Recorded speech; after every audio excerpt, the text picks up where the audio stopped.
அனைவருக்கும் வணக்கம். நம்ம டெய்லியும் prelims and mains point of current affairs questions பார்க்குறோம். இன்றைக்கி என்ன கொஸ்டின்ஸ் இருக்குது அப்படிங்கிறத பார்ப்போம். ஸோ ஃபஸ்ட்டு பார்த்தீங்கன்னா, புதுமை பெண் extension scheme will be launch from which place அப்படின்னு கேட்டிருக்காங்க. புதுமை பெண் விரிவாக்க திட்டம் எந்த இடத்திலிருந்து தொடங்கப்படும் அப்படின்னு சொல்லி கேட்டிருக்காங்க. புதுமை பெண் திட்டத்தை பொறுத்த வரைக்கும் நமக்கு தெரியும் 2022ஆம் ஆண்டு கொண்டு வரப்பட்ட ஒரு திட்டம். 6 முதல் 12ஆம் வகுப்பு வரை அரசு பள்ளிகளில் படிக்கக்கூடிய மாணவிகளுக்கு உயர்கல்வியில் 1000 ரூபாய் மாதந்தோறும் வழங்கக்கூடிய திட்டம் தான் இந்த புதுமை பெண் திட்டம். மூவலூர் ராமாமிர்தம் அம்மையார் அவர்கள் பேரில் தொடங்கப்பட்ட திட்டம். பின்னர் புதுமை பெண் திட்டம் அப்படின்னு சொல்லி பேர் மாற்றம் செய்யப்பட்டு இருந்துச்சு. இந்த திட்டத்தினுடைய விரிவாக்கம் இருக்கும் அப்படின்னு சொல்லி நம்மளுடைய தமிழக அரசாங்கம் நிதிநிலை அறிக்கையிலே சொல்லியிருந்தாங்க.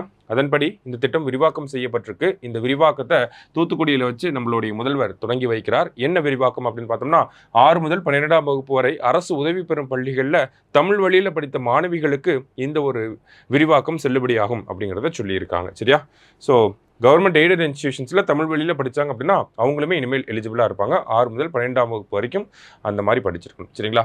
அடுத்தது, Theyyam dance festival is celebrated in which state? Theyyam நடன விழா எந்த மாநிலத்தில் கொண்டாடப்படுகிறது அப்படின்னு சொல்லி கேட்டிருக்காங்க.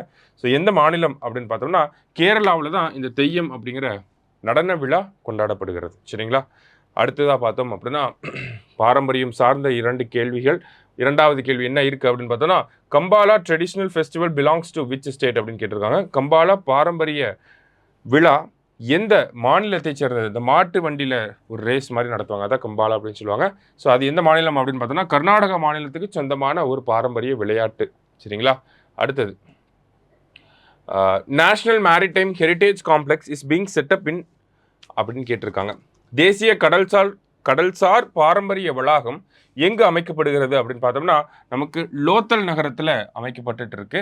ஸோ சாகர் மாலா அப்படிங்கிற இந்த திட்டத்துக்கு கீழே தான் மத்திய அரசாங்கம் இந்த நேஷனல் மேரிடைம் ஹெரிட்டேஜ் காம்ப்ளெக்ஸ் அப்படிங்கிறத பண்ணிட்டு இருக்காங்க. சரிங்களா? ஸோ ஏன்ஷியன்ட் ஆர்கியாலஜிக்கல் திங்ஸும் இருக்கும், அதே மாதிரி நேவி ரிலேட்டடான விஷயங்களுமே இந்த மேரிடைம் காம்ப்ளெக்ஸில் இருக்கும். சரியா?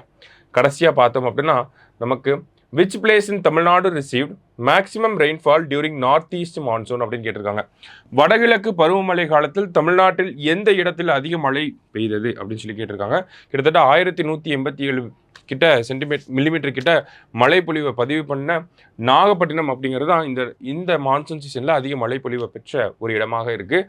ஆவரேஜ் ரெயின்ஃபாலோட நார்த் ஈஸ்ட் மான்சூனில் பார்த்தோம்னா இந்த டைம் 33% எக்ஸஸ் ரெயின்ஃபால் இருந்திருக்கிறதாக சொல்லியிருக்கிறாங்க. சரியா? ஸோ இன்னைக்கு 5 கொஸ்டின்ஸ் பார்த்துருக்கோம். நன்றி.